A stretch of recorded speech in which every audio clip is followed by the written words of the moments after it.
जब ड्रैगन ने कर दी दगाबाजी तो हिंदुस्तान ने दिखाई जाबाजी। दुश्मन कर रहा घात तो हिंदुस्तान भी जमकर खरीद रहा हथियार।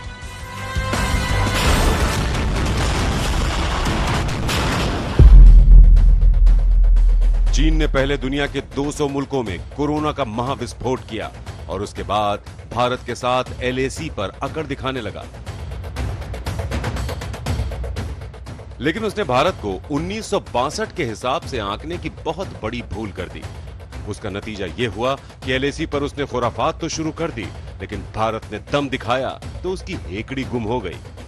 बीजिंग वाली पीएलए एलएसी पर अपने कदम पीछे हटाने लगी। चीन को इस बात का अंदेशा हो जाएगा कि प्रधानमंत्री 3 तारीख को आए और 2 हफ्ते के बाद रक्षा मंत्री भी लद्दाख आए हैं। उन्हें इस बात का अंदाजा हो गया होगा कि हिंदुस्तान बातचीत से मसला हल करना चाहता है और हिंदुस्तान चाहता है स्टेटस को एंटे अप्रैल 2020। लेकिन अगर बातचीत से मसला हल नहीं हुआ तो हिंदुस्तान लड़ने के लिए तैयार है। चीन से टक्कर लेने के लिए मोदी सरकार ने 1 महीने के भीतर दूसरी बार तीनों सेनाओं को राइफल्स, मिसाइल, गोला बारूद, ड्रोन जैसे घातक हथियार खरीदने के लिए 800 करोड़ रुपए की मंजूरी दे दी है। सरकार ने 21 जून को 500 करोड़ रुपए और 15 जुलाई को 300 करोड़ रुपए और दिए। इस पैसे से कई हथियारों के ऑर्डर दिए जा चुके हैं। रक्षा अधिग्रहण परिषद यानी डीएसी ने भी 2 जुलाई को 38,900 करोड़ रुपए के हथियार और गोला बारूद खरीदने की मंजूरी दे दी है। इस पैसे से भारतीय वायुसेना 33 नए लड़ाकू विमान शामिल करने जा रही है। भारतीय सेना 72,000 अमेरिकी असॉल्ट राइफलों का ऑर्डर भी अमेरिका को देने जा रही है। दूसरी ओर अभी हाल ही में रक्षा मंत्रालय ने इन राइफलों की कमी को दूर करने के लिए इजराइल से भी 16,000 लाइट मशीन गन का ऑर्डर दिया था।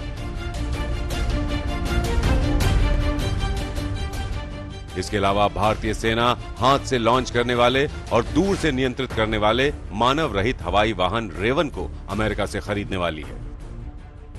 रूस से S-400 anti missile defence system भी जल्द ही भारत के पास आने वाला है, जिसके लिए कुछ दिन पहले ही रक्षा मंत्री राजनाथ सिंह मॉस्को गए थे।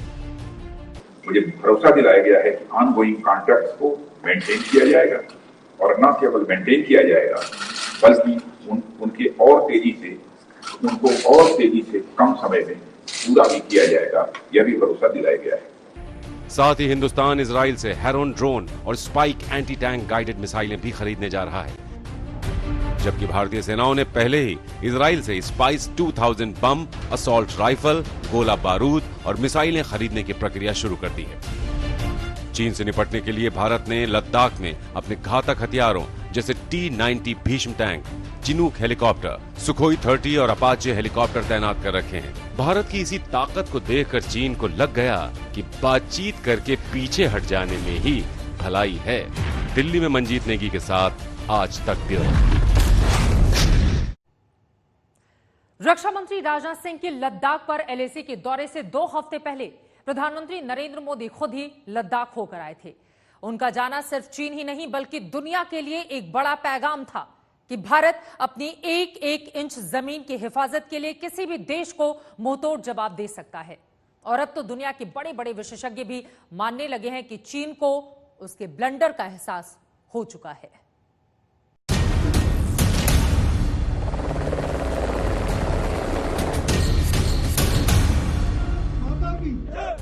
प्रधानमंत्री नरेंद्र मोदी जब 3 जुलाई को अचानक लद्दाख पहुंचे तो पूरी दुनिया के लिए ये एक संकेत था कि चीन कैसे दुनिया को एक खतरनाक मुसीबत में झोंक रहा है। भारत में घुसपैठ की चीन की कोशिशों और तनातनी के बीच फॉरवर्ड पोस्ट पर पहुंचे मोदी को देख जवानों का हौसला आसमान छूने लगा। तब भी एलएसी भारत माता के इन नारों से गूंज उठी थी। तब भी इस गूंज से एलएसी के पार बैठे दुश्मनों का कलेजा कांपने लगा था। चीन और पाकिस्तान के हौसले पस्त होने लगे थे। राष्ट्र रक्षा के विषय में सोचता हूं तो मैं सबसे पहले दो माताओं का स्मरण करता हूं। पहली हम सभी की भारत माता और दूसरी वे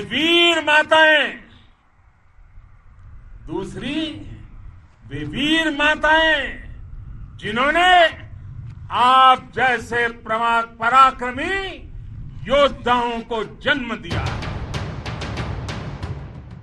गलवान में हिंदुस्तान के जाबाजों ने चीनी सेना को अच्छे से सबक सिखाया। प्रधानमंत्री मोदी जब उन जाबाजों के बीच जाकर दुश्मन को ललकार रहे थे तो इसका असर सिर्फ एक देश पर नहीं बल्कि पूरी दुनिया पर पड़ रहा था। भारत माता के दुश्मनों ने आपकी फायर हुई देखी है और आपकी फ्यूरी भी। साथियों, लद्दाख का तो ये पूरा हिस्सा ये भारत का मस्तक है।